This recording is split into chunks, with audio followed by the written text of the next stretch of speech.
میرے پیارے بھائیوں اور بہنوں، السلام علیکم۔ امید کرتا ہوں اب خیریت سے ہوں گے۔ آج میں آپ کے لیے ایک حدیث لے کر آیا ہوں۔ آئیے دیکھتے ہیں اس ویڈیو میں، لیکن ویڈیو شروع کرنے سے پہلے ہمارا چینل سبسکرائب کر دیں۔ شروع کرتے ہیں۔ آپ نے فرمایا، منافق کی علامتیں 3 ہیں۔ جب بات کرے جھوٹ بولے، جب وعدہ کرے اس کے خلاف کرے، اور جب اس کو امین بنایا جائے تو خیانت کرے۔ رسول اللہ نے فرمایا کہ 4 عادتیں جس کسی میں ہوں تو وہ خالص منافق ہے، اور جس کسی میں ان چاروں میں سے ایک عادت ہو تو وہ بھی نفاق ہی ہے، جب تک اسے نہ چھوڑ دے۔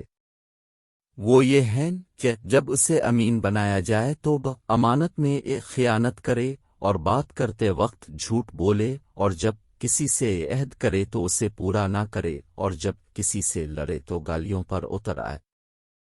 اس حدیث کو شعبہ نے بھی سفیان کے ساتھ امش سے روایت کیا ہے۔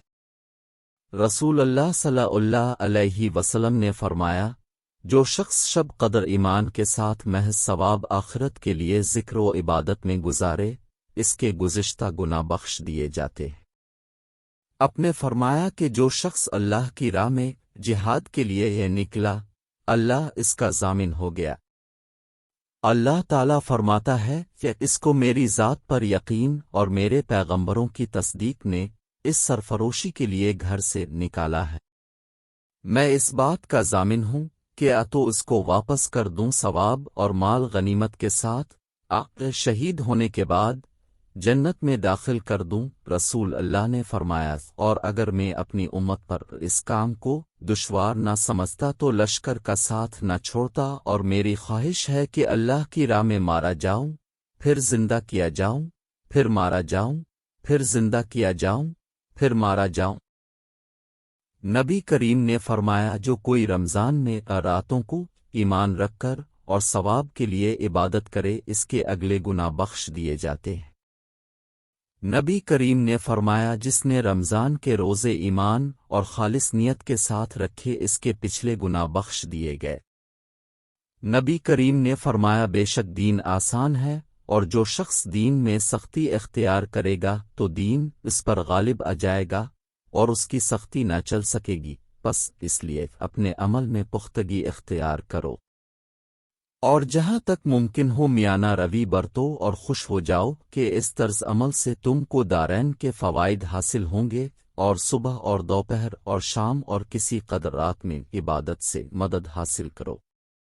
نماز 5 وقتہ بھی مراد ہو سکتی ہے کہ پابندی سے ادا کرو۔ رسول اللہ جب مدینہ تشریف لائے تو پہلے اپنی نانیہال میں اترے جو انصار تھے، اور وہاں اپنے 16-17 ماہ بیت المقدس کی طرف منہ کر کے نماز پڑھی، اور آپ کی خواہش تھی کہ آپ کا قبلہ بیت اللہ کی طرف ہو۔ جب بیت اللہ کی طرف نماز پڑھنے کا حکم ہو گیا تو سب سے پہلی نماز جو اپنے بیت اللہ کی طرف پڑھی عصر کی نماز تھی۔ وہاں آپ کے ساتھ لوگوں نے بھی نماز پڑھی۔ پھر آپ کے ساتھ نماز پڑھنے والوں میں سے ایک آدمی نکلا، اور اس کا مسجد بنی حارثہ کی طرف گزر ہوا تو وہ لوگ رکوع میں تھے۔ وہ بولا کہ میں اللہ کی گواہی دیتا ہوں کہ میں نے رسول اللہ کے ساتھ مکہ کی طرف منہ کر کے نماز پڑھی ہے۔ یہ سن کر وہ لوگ اسی حالت میں بیت اللہ کی طرف گھوم گئے، اور جب رسول اللہ بیت المقدس کی طرف منہ کر کے نماز پڑھا کرتے تھے، یہود اور عیسائی خوش ہوتے تھے، مگر جب اپنے بیت اللہ کی طرف منہ پھیر لیا تو انہیں یہ امر ناگوار ہوا۔ ظہیر ایک راوی کہتے ہیں کہ ہم سے ابو اسحاق نے براق سے یہ حدیث بھی نقل کی ہے کہ قبلہ کی تبدیلی سے پہلے کچھ مسلمان انتقال کر چکے تھے، تو ہمیں یہ معلوم نہ ہو سکا کہ ان کی نمازوں کے بارے میں کیا کہیں۔